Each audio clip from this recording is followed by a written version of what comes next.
Hi everyone, I'm Joe here at Art Equals, and today I'll be leading you through how to do the art packet for a weaving loom. Let's get started. In your packet, you'll find a loom, a few different pieces of yarn, and a printed copy of the instructions. A loom is a frame or machine that provides the structure to help interweave threads. Our loom is made out of popsicle sticks just so we can keep it pretty small, but people weave on looms of all sizes. To get started with your weaving loom, you'll first want to do what's called warping the loom. Warp threads are the vertical threads that you use to weave other threads over and under. Since the yarn used in the warp will end up underneath all the other yarn, maybe use a color of yarn that you're okay won't be featured as much in your design. I chose blue. To warp the loom, tie the end of a piece of yarn onto the loom near one of the corners. Then, wrap it around the opposite side of the loom and then stretch it back to the first side.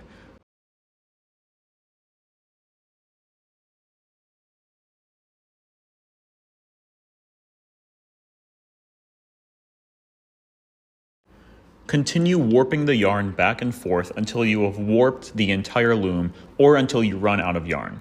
Try your best to space out the warp threads evenly across the loom, but if it ends up a little uneven, that's okay. After you're done or while you're going, you can slide your yarn along the popsicle stick to make the spaces between the warps a little more even. I had a bit of extra yarn after I had warped the entire loom. If you have a pair of scissors handy, you can just trim this off, but I decided to tie it to the loom and leave the extra yarn hanging.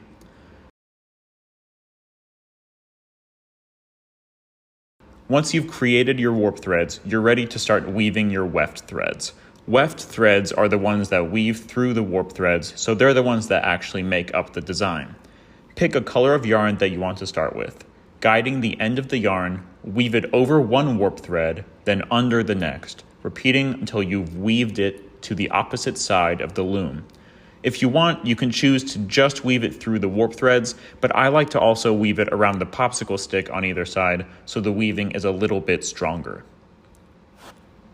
Once you've weaved the yarn across the loom once, pull the piece of yarn all the way through until a short tail of yarn is sticking out from where you first started. Then you can weave back the way you came, but doing the opposite pattern. For example, if you weaved over a certain warp thread the first time, you can weave under that same warp thread this time. Once you make it back to the side of the loom you started on, pull your thread all the way back through again.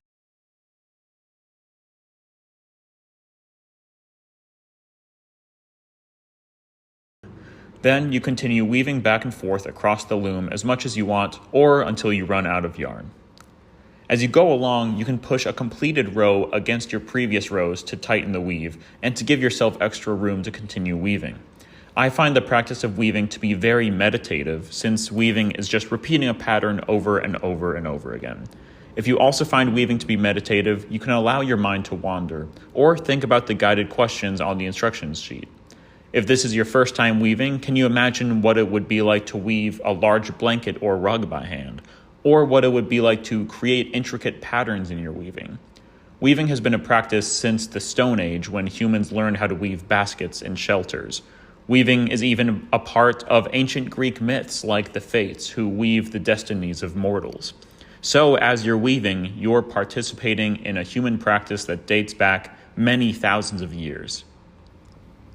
When you start to run out of one piece of yarn, you can get ready to switch to a new piece. If you'd like, you can weave your first piece of yarn all the way to its end, and then start a new piece just like you started your very first piece. Or, as I like to do, you can tie the ends of the two strings to each other and continue guiding with the loose end of the new string. This can leave small knots and tails of yarn in your pattern, but I kind of like it since that gives my design a little bit of character. You can keep on weaving for as long as you'd like and switch colors whenever you'd like.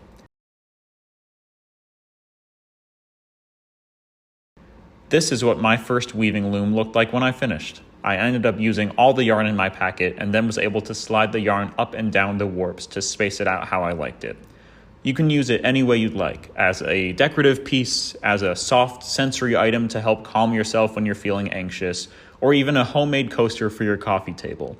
No matter what you use it for, you created it yourself, and that's what's most important.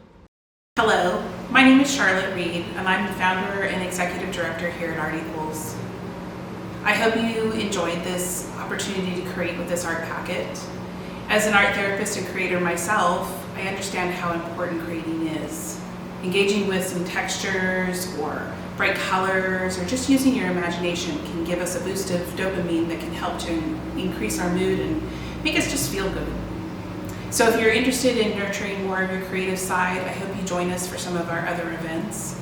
Check out all of our offerings at art-equals.org or on Instagram at art_equals. Thank you.